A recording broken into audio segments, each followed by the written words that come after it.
கர்நாடகாவில் கண்ணில் மிளகாய் பொடி தூவி காங்கிரஸ் பிரமுகரை வெட்டி கொன்றதுடன் உடலை தூக்கில் தொங்கவிட்ட மர்ம நபர்களை போலீசார் தேடி வருகின்றனர். படுகொலை சம்பவத்தின் பின்னணி என்ன?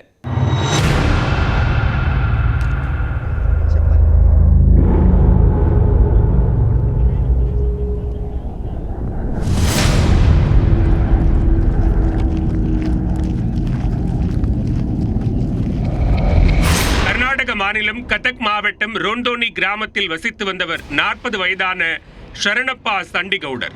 காங்கிரஸ் பிரமுகரான இவர் டம்பளா கிராமத்தில் துர்காமம் கோவிலுக்கு சென்று சாமி தரிசனம் செய்துவிட்டு கிராமத்திற்கு இரவு நேரத்தில் பைக்கில் திரும்பிக் கொண்டிருந்தார். அப்போது ஆள் நடமாட்டம் இல்லாத இடத்தில் மர்ம நபர்கள் சிலர் பைக்கை வழிமறித்துள்ளனர். ஷரணப்பாவிடம் தகராறு செய்த அவர்கள் ஒரு கட்டத்தில் அவரது முகத்தில் மிளகாய் பொடியை தூவியுள்ளனர். இதில் நிலை குலைந்து விழுந்த ஷரணப்பாவை அரிவாள் உள்ளிட்ட ஆயுதங்களால் வெட்டி படுகொலை செய்துள்ளனர். பின்னர் சடலத்தை மரம் ஒன்றில் தூக்கில் தொங்கவிட்டு தப்பிச் சென்றுள்ளனர். மறுநாள் காலை அந்த வழியாக சென்றவர்கள் ஷரணப்பா உடலை பார்த்து அதிர்ச்சி அடைந்தனர். உடனடியாக அவர்கள் ரோன் போலீசுக்கு தகவல் கொடுத்தனர். ஷரணப்பாவை கொன்றது யார், என்ன காரணம் என்று இதுவரை தெரியவில்லை. லோக்சபா தேர்தல் நெருங்கி வருவதால் காங்கிரசின் வாக்குறுதி திட்டங்கள் குறித்து வீடு வீடாக சென்று ஷரணப்பா கூறி வந்தார். இதனால் அரசியல் விரோதம் காரணமாக அவர் கொல்லப்பட்டாரா என்ற கோணத்திலும் போலீசார் விசாரணை நடத்தி வருகின்றனர்.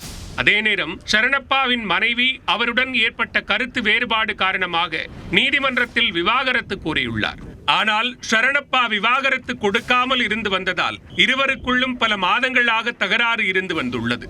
இதனால் அவரது மனைவிதான் கொலை செய்திருக்க வேண்டும் என ஷரணப்பாவின் சகோதரிகள் போலீசாரிடம் கூறியுள்ளனர். அது மட்டுமின்றி இவருடைய வாட்ஸ்அப் எண்ணிற்கு ஏற்கனவே பலமுறை கொலை மிரட்டல் குறுஞ்செய்திகள் வந்திருப்பதும் கண்டுபிடிக்கப்பட்டுள்ளது. முகநூல் பக்கத்திலும் இவருக்கு கொலை மிரட்டல் விடுக்கப்பட்டுள்ளது.